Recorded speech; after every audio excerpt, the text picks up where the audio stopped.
একটানা ১৬ ঘন্টা জার্নি করে আমার অবস্থা পুরা খারাপ হয়ে গিয়েছিল। তো হঠাৎ করে আমার ভার্সিটি থেকে ফোন আসে যে রেজিস্ট্রেশন করাতে হবে। আর আমি ১ মাস ধরে আমার গ্রামের বাড়িতে আছি।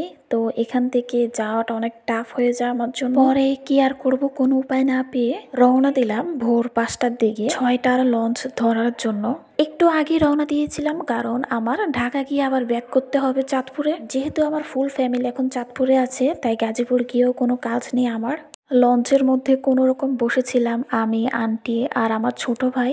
আন্টি যাওয়াতে আমার অনেক উপকারই হয়েছিল, কারণ একা যাওয়া আমার পক্ষে সম্ভব না। আর সাথে আমার ছোট ভাইও ছিল। আমরা যেদিন যাব তার আগের দিন ও বলল যে আমার সাথে যাবে। ও আগে থেকে বললে আর আন্টিকে নিতাম না সাথে করে।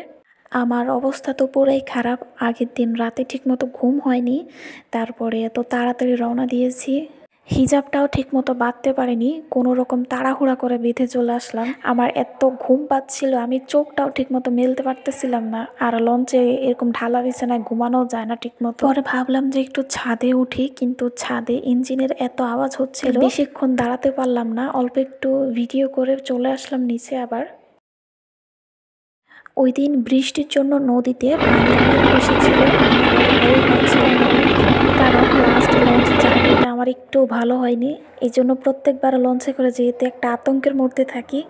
পরে দেখলাম যে বুট ভাজা নিয়ে আসলো, তাই ২০ টাকা নিলাম।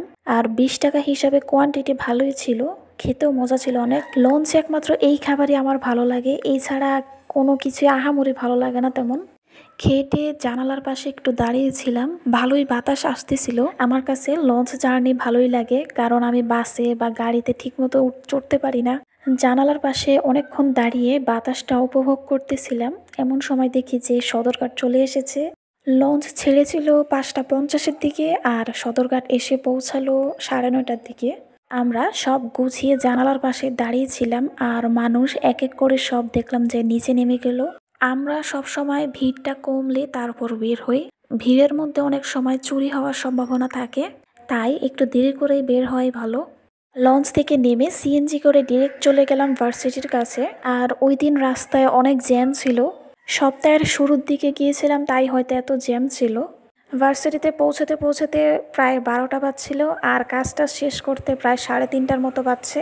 কিন্তু তাও কাজ শেষ হয়নি, কারণ আমার বার্থ সার্টিফিকেটে একটু সমস্যা ছিল। ওইটা আমি ভার্সিটিতে যাওয়ার পরে জানতে পারছি। কি আর করার, বলল যে ওই দিন কাজ আর হবে না, পরে আসতে তারা নাকি আবার ফোন দিবে।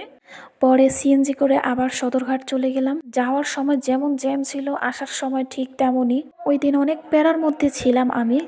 ৫টা লঞ্চে করে আবার চাঁদপুরের উদ্দেশ্যে রওনা দিয়েছিলাম। প্রচুর মাথা ব্যথা করতেছিল, তাই ভাবলাম যে একটু চা খাই।